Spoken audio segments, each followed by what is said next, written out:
70, 80, 90-an kenangan masa lalu channel.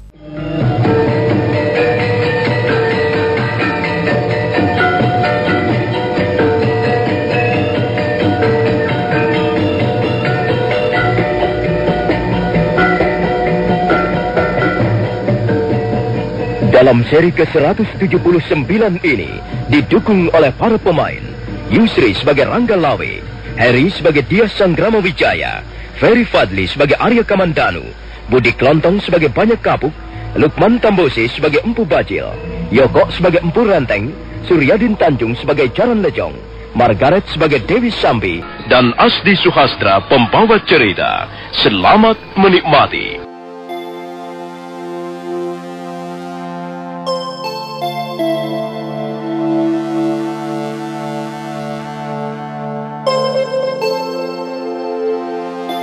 Arya Kamandanu tak bisa menolak. Dia terpaksa menuruti kata-kata Rangga Lawe. Mereka berdua lalu melangkah ke halaman. Rangga Lawe segera naik ke atas punggung kudanya yang bernama Nila Ambara. Ayo Kamandanu, kau tidak perlu sungkan-sungkan. Biar aku nanti yang akan mengatakan segala sesuatunya pada Gusti Sanggrama Wijaya. Baik Gusti. Rumah kediaman Gusti Sanggrama Wijaya kurang lebih 10 pal jauhnya dari sini. Kau ikut saja di belakangku.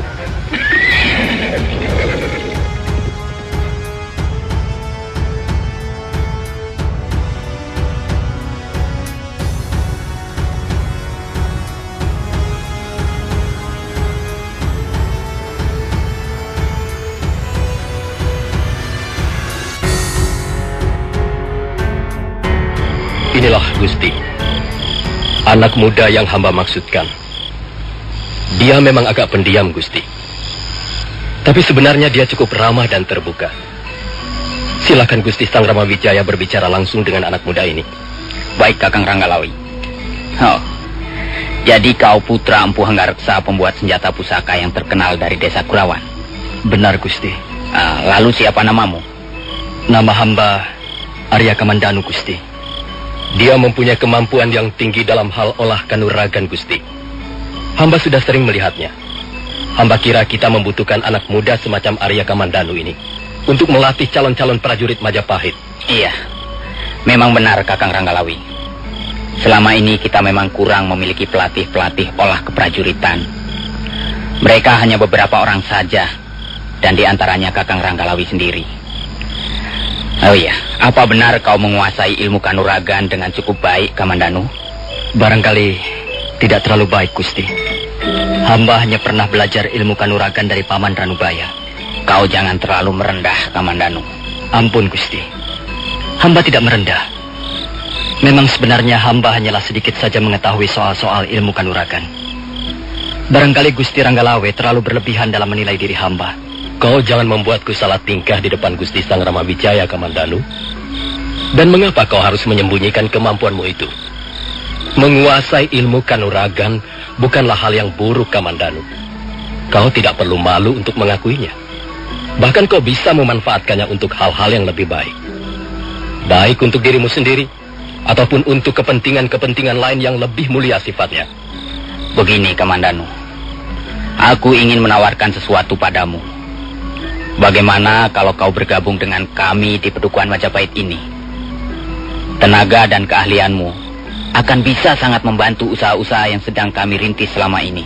Ampun, Gusti. Sebenarnya Gusti Ranggalawe sudah menawarkannya pada hamba. Tapi sekali lagi, hamba mohon ampun, Gusti.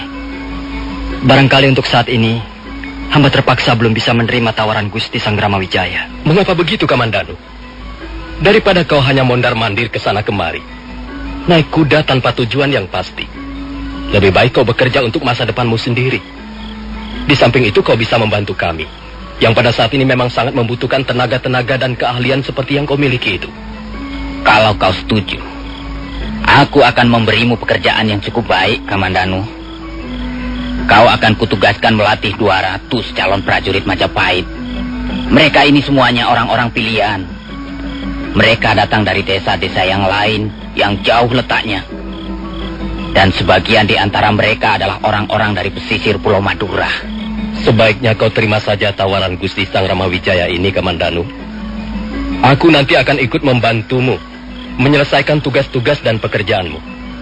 Ya, untuk sementara aku bersedia mendampingimu. Nah, bagaimana? Arya Kamandanu tidak segera memberikan jawaban. Dia nampak berpikir keras. Keningnya sampai berkerut-kerut. Sesaat lamanya suasana di ruangan pendopo rumah kediaman Dyah Sang Ramawijaya menjadi hening. Kulihat kau sepertinya sedang mengalami suatu beban persoalan yang cukup berat. Apa benar begitu, Kamandanu? Ya, benar Gusti. Akhir-akhir ini memang hamba sedang mengalami guncangan-guncangan batin yang tidak ringan. Karena itu sekali lagi hamba mohon ampun Gusti. Hamba terpaksa belum bisa menerima tawaran Gusti Sang Ramawijaya. Sebenarnya hamba ingin sekali bergabung di Pedukuhan Majapahit ini. Tapi, ya, entahlah. Untuk sekarang ini rasanya belum bisa, Gusti. Hamba takut kalau sampai nanti hamba justru akan mengecewakan Gusti. Oh, baiklah. Kalau memang begitu, aku pun tidak akan memaksamu. Sekali lagi hamba mohon ampun, Gusti. Tidak apa-apa, Kamandanu. Memang sebaiknya kau selesaikan dulu urusan-urusan pribadimu. Dan setelah semua persoalanmu beres, dan kemudian kau ingin bergabung bersama kami, datanglah ke Majapahit. Setiap saat pintu-pintu rumah warga Majapahit ini akan siap menerima kehadiranmu. Oh, terima kasih sekali Gusti Sang Ramawijaya. Rasanya penghormatan ini terlalu besar, Gusti. Rasanya hamba tidak pantas mendapat penghormatan seperti ini. Hamba hanyalah orang kecil. Kamandanu, kau jangan berkata begitu. Yang membedakan orang kecil dan orang besar adalah kemuliaan jiwanya, budi pekertinya. Sekalipun orang itu berasal dari kasta yang paling tinggi, jikalau jiwanya kotor berdebu, maka sebenarnya derajatnya sudah melorot menjadi orang yang paling rendah. Orang besar bukan hanya bisa dilahirkan dari keturunan saja. Bahkan seringkali orang besar lahir dan tumbuh dari kalangan rakyat jelata.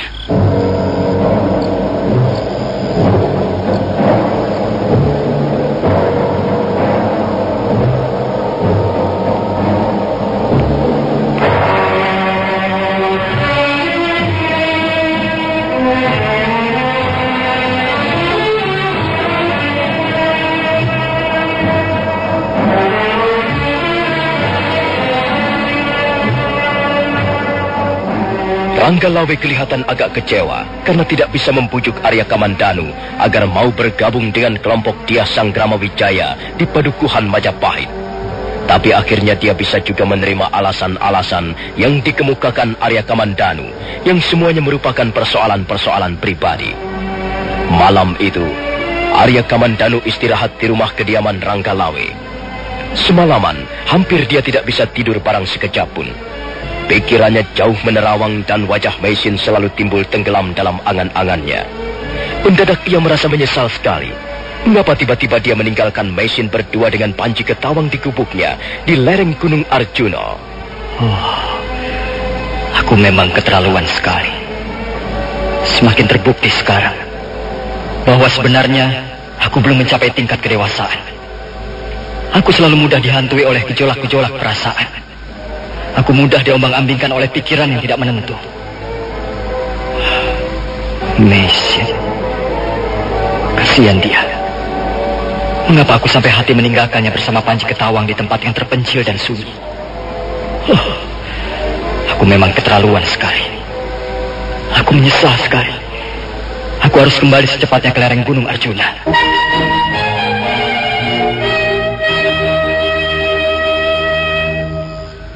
Mengapa kau buru-buru, Kamandanu? Mengapa kau tidak mau menunggu sampai pagi tiba? Ampun, Gusti. Bukannya hamba tidak betah tinggal di Pedukuhan Majapahit ini. Tapi memang hamba mempunyai persoalan pribadi yang harus hamba selesaikan dengan segera. Ampun, Gusti. Ya. Tapi mestinya kau sabar menunggu barang sebentar, Kamandanu. Tunggulah sampai hari terang. Kau bisa berjalan-jalan dulu di Pedukuhan Majapahit ini. Terima kasih sekali Gusti Ranggalawe. Tapi maafkan hamba. Hamba memang harus secepatnya kembali ke lereng Gunung Arjuna. Nanti pada kesempatan yang lain, hamba akan singgah kembali di Pedukuhan Majapahit ini, Gusti. Ah, Kamandanu, kau ini orangnya kelihatannya pendiam sekali. Kau sepertinya lemah lembut, tapi rupanya hatimu cukup keras juga. Ya, kalau begitu baiklah. Kalau kau memaksa juga untuk pergi, mari aku antarkan sampai ke perbatasan Dukuh Majapahit. Ranggalawe lalu melangkah ke arah kandang kuda. Dan sebentar kemudian dia sudah kembali lagi sambil menuntun Nila Ambara. Mereka lalu segera berangkat meninggalkan rumah kediaman Ranggalawe menuju ke arah utara.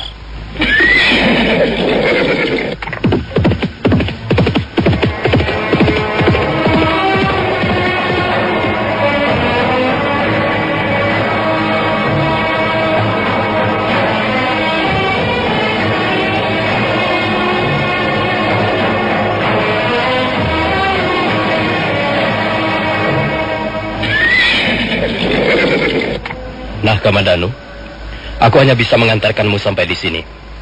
Selamat jalan. Terima kasih, Gusti Ranggalawe. Mengapa kau belum juga berangkat, Kamandanu? Hei, Kamandanu, ada apa denganmu? Tidak, Gusti. Hamba hanya terpesona. Apa yang membuatmu terpesona, Kamandanu? Pedukuhan Majapahit ini, Gusti. Apanya yang membuatmu terpesona, Kamandanu? Kukira pedukuhan ini biasa-biasa saja. Bahkan mungkin pedukuhan ini termasuk terbelakang dibandingkan dengan pedukuhan lain, seperti Jasun Wungkal, Pongging, ataupun Jongar. Pedukuhan ini masih berupa sebuah janin, belum lagi lahir menjadi bayi. Tapi suatu ketika nanti, Pedukuhan Majapahit ini akan benar-benar lahir menjadi seorang bayi yang sehat, Gusti. Bayi itu kemudian akan belajar merangkak, berjalan, dan akhirnya dia akan tumbuh menjadi seorang manusia dewasa. Kau yakin begitu? Hamba yakin seyakin-yakinnya, Gusti. Pedukuhan ini, menurut pendapat hamba, cukup mempunyai persyaratan untuk menjadi pedukuhan yang lebih besar. Tanah dan lahan-lahan pertanian di sini nampaknya subur. Warganya pun nampaknya mau bekerja keras. Dan mereka agaknya sangat mencintai pedukuhan yang sekarang menjadi tempat tinggal mereka. Setiap orang harus mencintai tempat tinggal di mana dia tinggal. Dia harus ikut ambil bagian untuk memajukan daerah tempat tinggalnya sendiri, Kamandanu. Indah sekali pemandangan di tempat ini. Hamba melihat cahaya fajar merekah dari sebelah timur. Cahaya itu semakin lama semakin banyak jumlahnya. Dan mereka menyebar, meresap masuk di sela-sela pohon hutan tarik. Suatu saat nanti, hamba yakin pedukuhan Majapahit akan hangat oleh cahaya matahari yang cerlang cemerlang. Tapi itu semua masih berupa angan-angan, Kamandanu. Pada kenyataannya kami semua masih harus bekerja keras, siang maupun malam. Majapahit masih belum diperhitungkan kemunculannya di permukaan tanah Jawa ini, Kamandanu. Iya. Baiklah, Gusti Ranggalawe. Hamba harus segera meneruskan perjalanan. Baiklah. Selamat jalan, Kamandanu.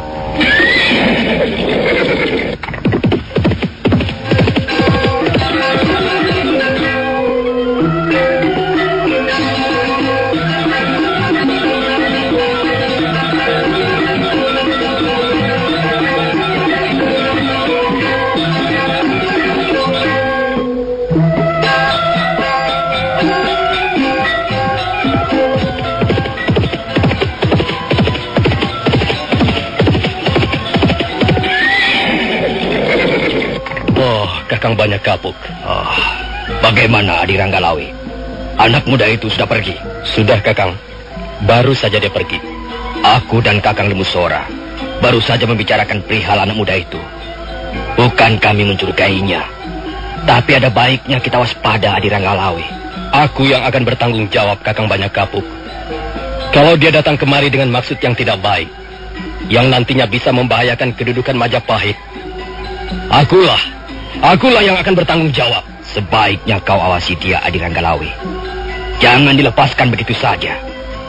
Sekarang ini Majapahit sudah semakin disorot oleh pemerintah Kediri.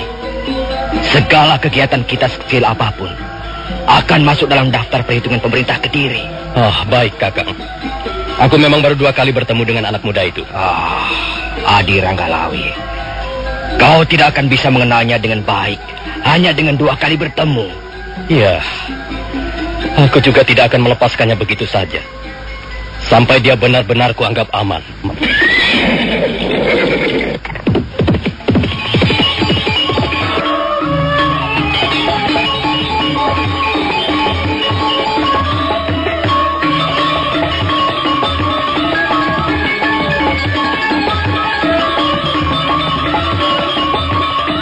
Sementara itu, Arya Kamandanu sudah berkuda kembali dan dia semakin jauh meninggalkan padukuhan Majapahit. Kudanya berlari bagaikan terbang di atas permukaan tanah menuju ke arah desa Pakahuli. Dia hanya istirahat sebentar untuk minum tuak legen, sekedar mengusir rasa haus yang mencekik lehernya. Meninggalkan perbatasan desa Pakahuli menuju ke arah kaki gunung Anjasmara. Di sebuah tikungan bukit, mendadak dia menarik tali kekang kudanya kuat-kuat. Agaknya aku salah jalan. Seharusnya tadi aku mengambil ke arah kiri. Kalau mengambil jalan memutar melewati Jasin Bungkal, tentu akan memakan waktu terlalu lama untuk sampai ke lereng Arjuna. Dan aku tak ingin melewati Kurawan ataupun Manguntur. Ya, lebih baik aku kembali saja dan mengambil jalan pintas. Arya Kamandanu belum sampai memutar kudanya ketika tiba-tiba dari arah depan bermunculan orang-orang berkuda. Arya Kamandanu sudah dapat menduga bahwa mereka adalah prajurit-prajurit Kediri. Ataupun kalau tidak, mereka adalah orang-orang yang bekerja untuk pemerintah Kediri. Melihat gelagat yang kurang baik, Arya Kamandanu segera memutar kudanya dan mengaburkan binatang itu sekencang-kencangnya.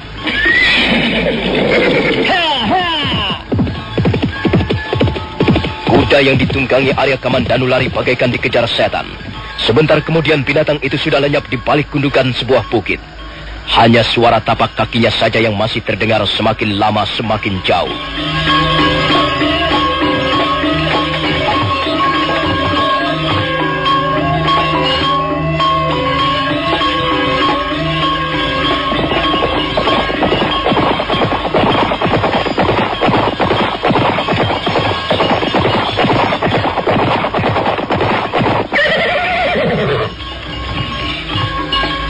Itu tadi mencurigakan sekali.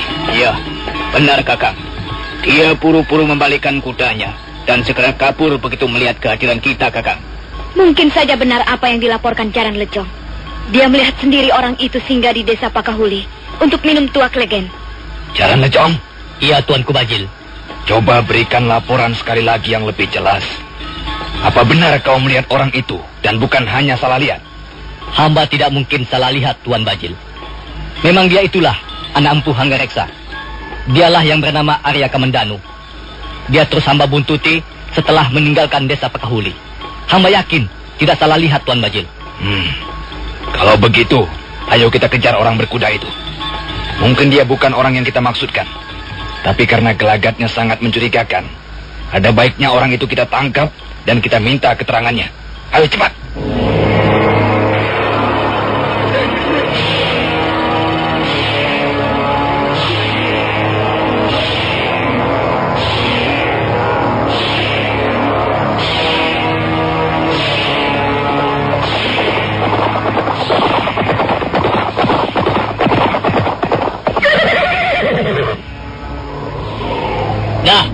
Lihat, Tuanku Bajil. Bukankah dia itu orangnya? Hamba masih bisa mengenalinya dengan baik. Dia itulah yang bernama Arya Kamandanu. Cukup, Jaran Lejong. Kau tidak usah turut campur. Aku sendiri yang akan langsung menanganinya.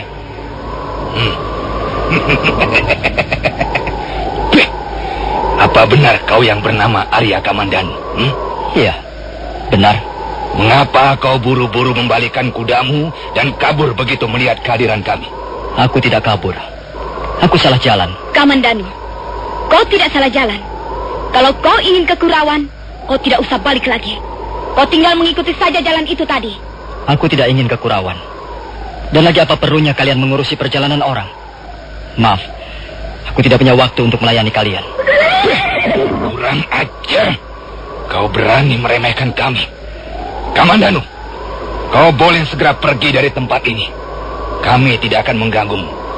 Tapi sebelum pergi, berikan dulu pedang yang ada di pinggangmu itu. Oh, jadi kau menginginkan benda ini? Baik, baiklah.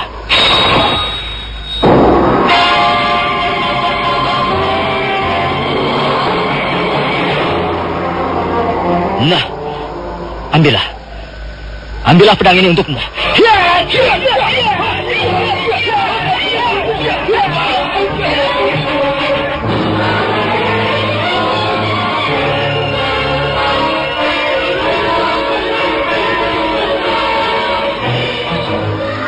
Aduh, capek. Masa harus kirim SMS-nya satu persatu sih? Ngapain repot sih? Pakai aja Fleximilis. Fleximilis? Iya, Fleximilis. Sekali kirim SMS, langsung bisa diterima sampai 1000 anggota. Caranya? Ketik create, spasi nama komunitas, spasi username, spasi password, kirim ke 333. Jumlah anggota dalam suatu Fleximilis sampai dengan 1000 nomor Flexi dengan kode area manapun. Terus, ngirim dan terima SMS-nya? Ketik aja nama komunitas, titik, koma, kemudian tulis pesannya, lalu kirim ke 333.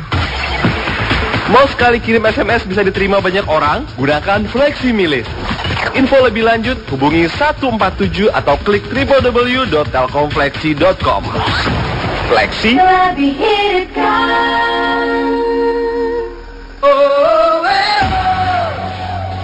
kecap sedap lebih hitam, kental dan gurih. Kecap sedap lebih hitam, kental dan gurih. Kecap sedap untuk semua masakan, untuk semua makanan. Pakai kecap sedap pasti lebih sedap. Dari bahan alami, proses multiplikasi, 3 kali penyaringan, higienis dan bergizi. Kecap sedap lebih hitam, kental dan gurih. Kecap sedap, kecap sedap, nikmatnya kecap sedap. Masakan apa saja pasti lebih sedap. Kecap sedap, rasakan bedanya.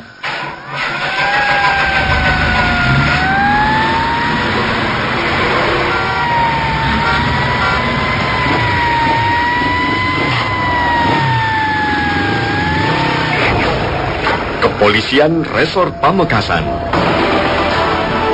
Sosialisasi Undang-Undang Nomor 22 Tahun 2009.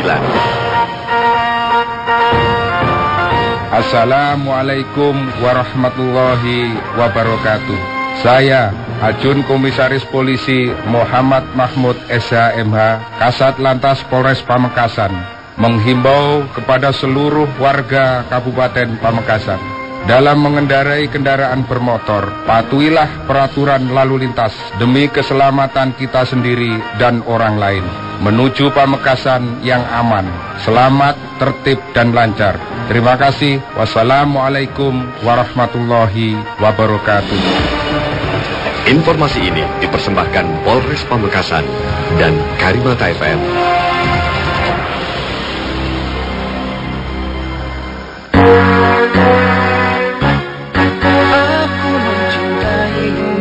Selalu mendekatmu, kau mengerti hatiku, kau semangatku. 1033 Karimata.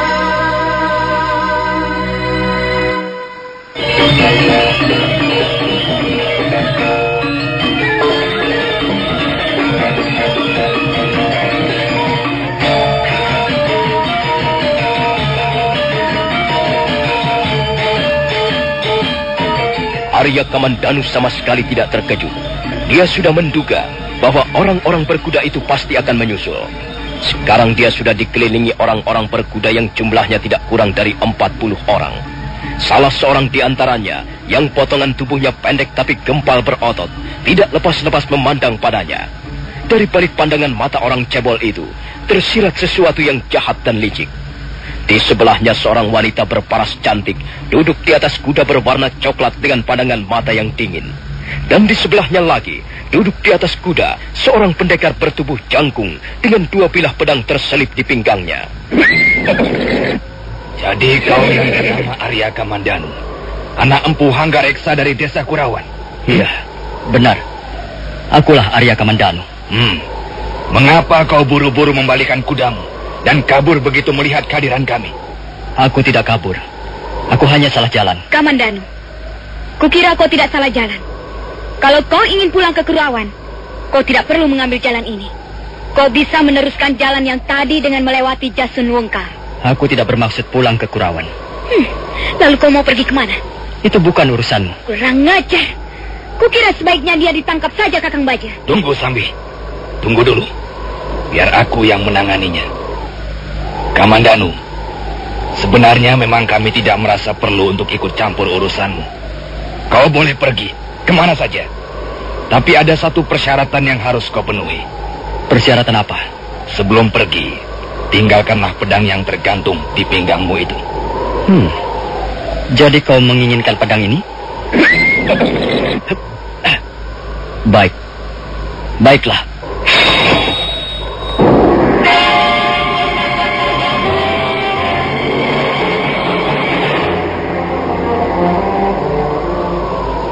Arya Kamandanu menghunus pedang naga puspa dan pelan-pelan mengangkatnya ke udara. Nampak berkas-berkas cahaya merah menyemprot keluar dari gagang pedang. Itulah pamor pedang naga puspa ciptaan Empu Ranubaya. Empu Bajil, Dewi Sambi dan Empu Renteng, juga Jaran Lejong sudah pernah melihat kehebatan pedang itu. Tapi mereka semua masih terenganga begitu melihat pamor pedang itu bernyala-nyala seperti memancarkan darah segar. Jadi pedang ini harus kuberikan padamu supaya aku bisa pergi dengan selamat dari tempat ini? Iya. Begitu? Iya. Cepat, berikan pedang itu padaku. Dan kau boleh segera pergi kemana kau suka. Baiklah. Karena kau menggunakan persyaratan untuk membiarkan aku pergi, maka aku pun membuat persyaratan untuk memberikan pedang ini. Hati-hati, Kakang Bajil. Aku melihat gelagat yang tidak baik. Jangan khawatir, Adi Renteng. Kalau dia berani berbuat yang tidak-tidak, dia akan merasakan akibatnya. Nah, Kamandanu, bolehkah aku tahu persyaratan apa yang kau inginkan? Pertama, aku ingin tahu siapa sebenarnya kalian ini. Kamandanu, orang yang duduk di atas kuda di sebelahku ini bernama Empu Tong Baja. Dialah pimpinan kami. Dan aku, Dewi Sambi. Sedangkan laki-laki di sebelahku ini bernama Empu Renteng. Dan mereka semuanya adalah prajurit-prajurit Kediri. Baik. Sekarang persyaratan yang kedua. Aku ingin tahu siapa yang telah membunuh orang tuaku dan membakar rumahku di desa Kurawan. Aku ingin tahu siapa yang telah menghancurkan keluarga Empu Hanggareksa. Kakang Bajil, aku kira kita tidak perlu memperpanjang lebar. Aku mendapat kesan bahwa orang ini menaruh dendam pada kita semua. Benar, Kakang Baja. Mengapa tidak langsung saja kita sikat? Diam kalian semua. Sudah kukatakan bahwa akulah yang akan menangani perkara ini. Kamandanu, kami memang tidak perlu menutup-nutupi lagi. Memang kamilah yang membunuh ayahmu, Empu Hanggareksa. Dan kami jugalah yang membakar rumahmu. Tapi semua itu kami lakukan karena kami dia buat kesal. Aku sudah berkali-kali memperingatkan agar ayahmu jangan terlalu lancang berbicara. Tapi dia tidak mau mengindahkan. Dia malah berkacak pinggang dan menuding-nuding ke arah kami dengan mengatakan bahwa kami adalah gedibal-gedibal Jaya Katuang. Kami adalah prajurit-prajurit busuk. Akhirnya kami tidak bisa menahan diri lagi. Kami terpaksa membunuh orang tuamu dan membakar rumahmu. Kalau sekarang ini kau menaruh dendam kepada kami, itu sudah selayaknya, Kamandanu. Dan kami tidak akan melarikan diri. Kami akan bertanggung jawab terhadap apa yang telah kami lakukan terhadap keluargamu. Baiklah. Kukira keteranganmu sudah cukup panjang lebar. Sekarang persyaratan berikutnya. Kamandanu, kau jangan main-main. Kau jangan membuat persyaratan yang mengada-ada. Tunggu dulu, Empu Bajil. Kukira persyaratanku yang ketiga ini pun cukup masuk akal. Nah, dengar baik-baik. Aku akan memberikan pedang naga puspa ini padamu. Tapi setelah kau menyerahkan nyawamu.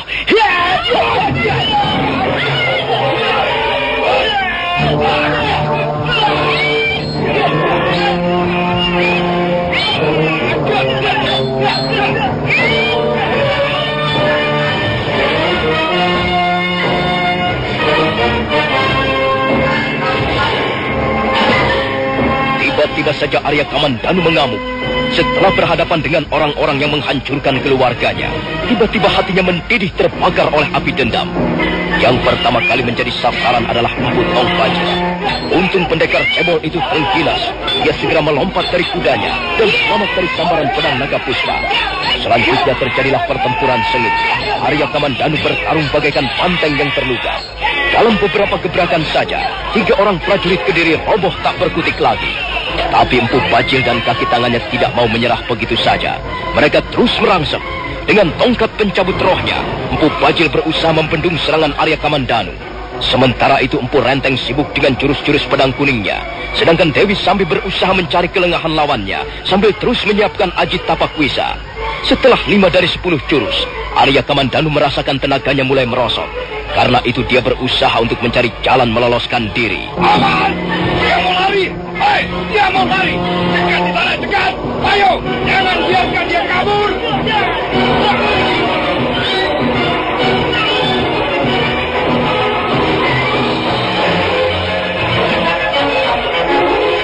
Begitu melihat ada ruangan kosong, Arya Kamandanu segera melompat. Dan sebentar kemudian dia sudah berlari dalam kejaran Empu Bajil dan kaki tangannya. Arya Kamandanu berlari ke arah sebuah bukit karang, tak jauh dari tempat itu. Terus kejar dia! Terus kejar dan tangkap dia!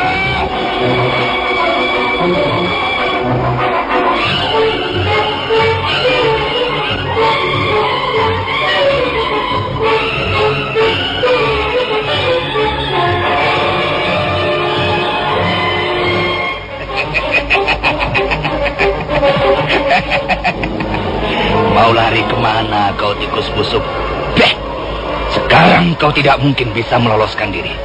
Kecuali kau mau dengan senang hati menyerahkan pedang itu padaku. Kau tidak mungkin bisa menyelamatkan diri. Kau sudah kami kepung dengan rapat. Kau pikir aku akan menyerah begitu saja, Empu Bajil? Ketahuilah, aku bukanlah orang yang gampang menyerah. Kamandanu, menyerah ataupun tidak, hasilnya akan sama. Kau pasti akan mati di tangan kami.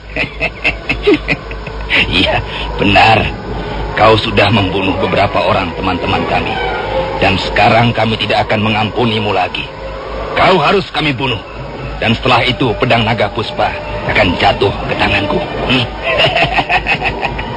Ayo, tunggu apa lagi? Cepat ikat dia! Bunuh dia! Bunuh! Bunuh!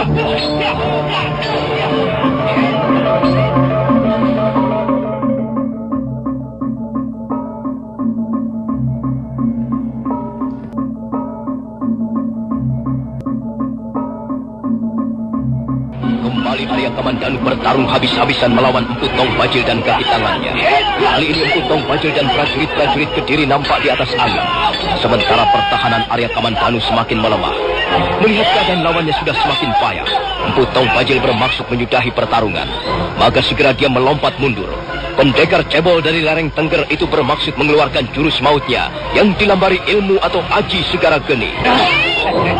Mampuslah kau sekarang, Kamandanu. Ya, ya, aji segara geni. Ya.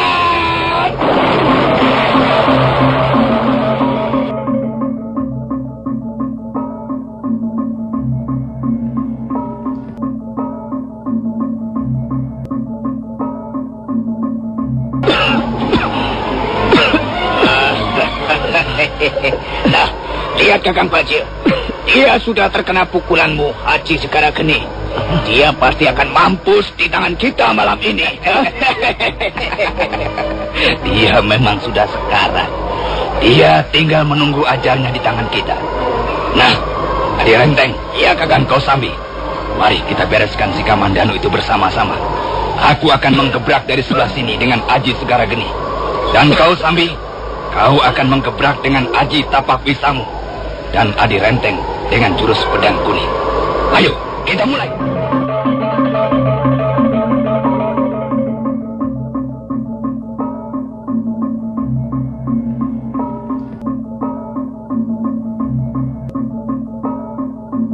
Keadaan Arya Kamandanu benar-benar sudah gawat.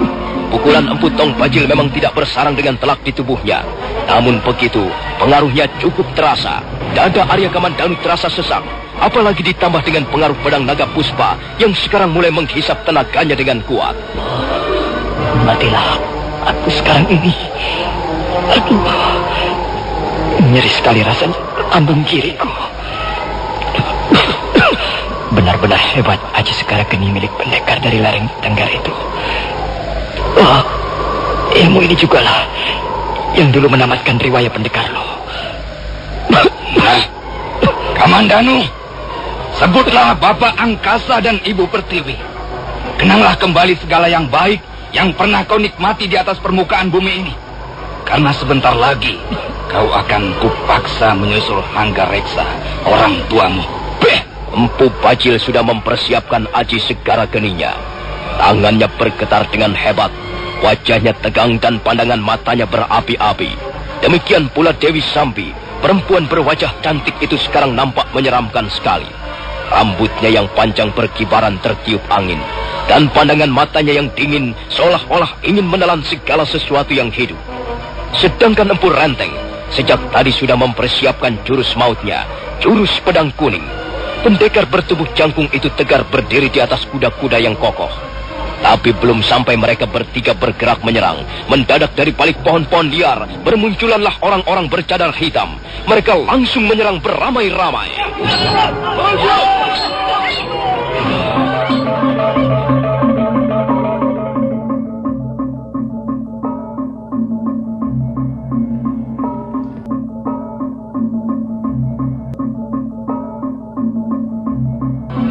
Bajil sangat geram.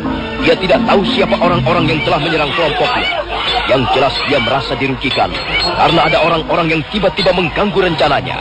Maka segera pendekar cebol itu menyerang dengan bengis sambil mengoparkan semangat perlawanan kaki tangannya. Sementara dua kelompok itu bertempur dengan seru. Kesempatan ini digunakan sebaik-baiknya oleh Arya Kamandanu.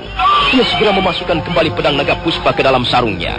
Sesaat lamanya dia bisa istirahat dan menarik nafas untuk melonggarkan isi dadanya. Dan setelah dadanya tidak lagi merasa terlalu sesak, dia kembali menarik pedang naga puspa dan langsung terjun ke kancah pertarungan.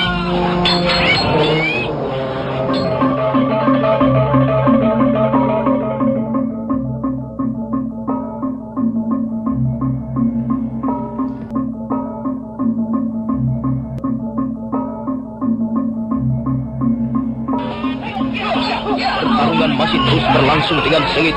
Tapi sekarang kedudukan Empu Bajil dan kaki tangannya berada di bawah angin. Sudah ada 12 orang prajuritnya yang terbunuh. Mereka jatuh bergelimpangan tak tentu arah. Ada yang terkena babatan pedang naga puspa. Sementara banyak juga yang terbunuh oleh orang-orang yang bercadar hitam. Melihat keadaannya semakin terjepit, Empu Bajil segera berteriak lantang. Cepat mundur! Ayo kabur cepat!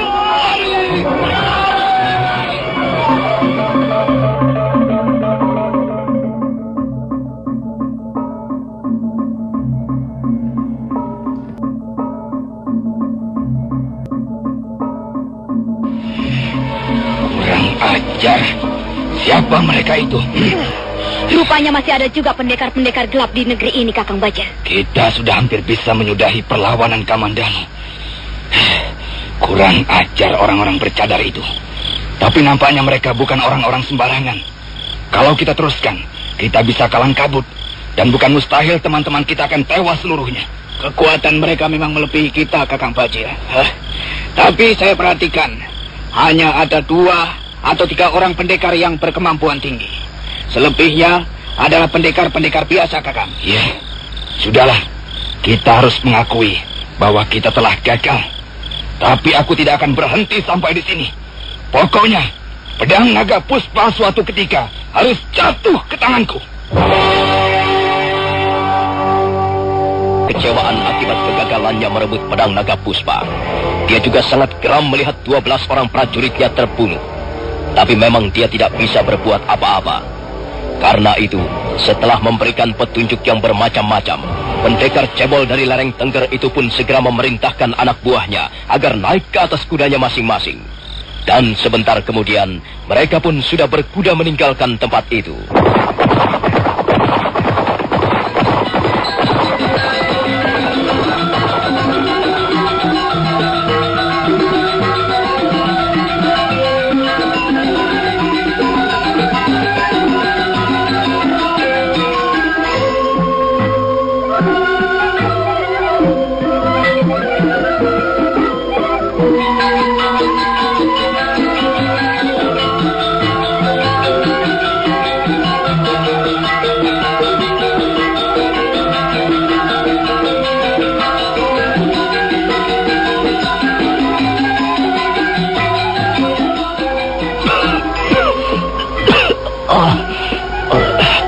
Tuan, terima kasih.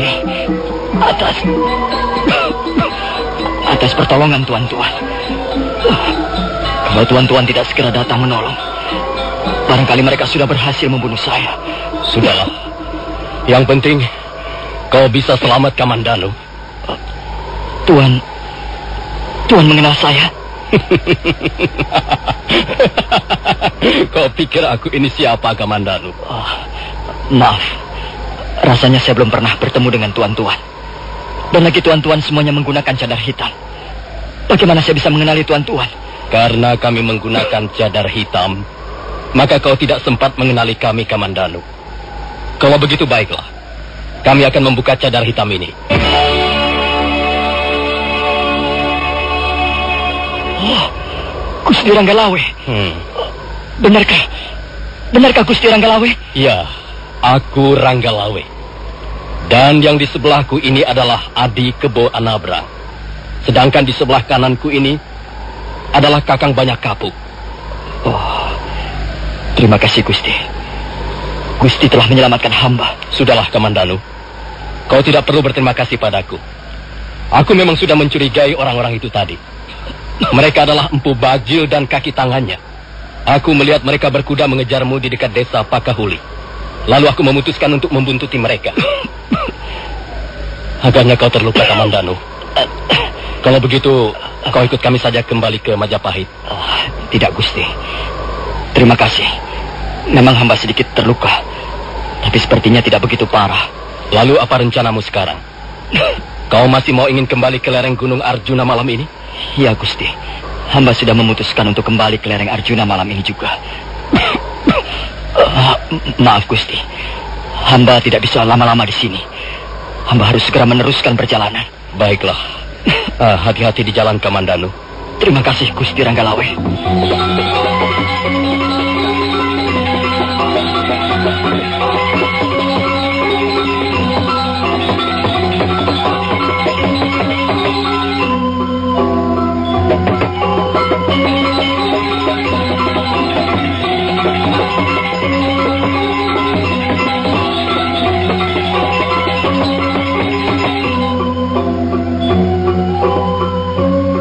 Arya Kamandanu segera melangkah perlahan-lahan. Dia meninggalkan Ranggalawe beserta orang-orangnya. Dia terus melangkah menembus malam yang mulai gelap. Tak lama kemudian dia menemukan kudanya di bawah sebuah pohon.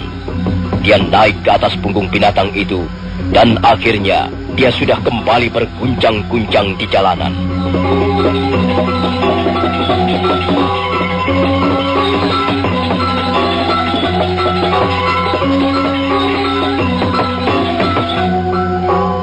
Nah, saudara pendengar, bagaimanakah kisah selanjutnya? Silakan menunggu kelanjutan kisah Tutur Tinular ini dalam episode ke-7 yang berjudul Mata Air di Tanah Gersang. Sampai jumpa.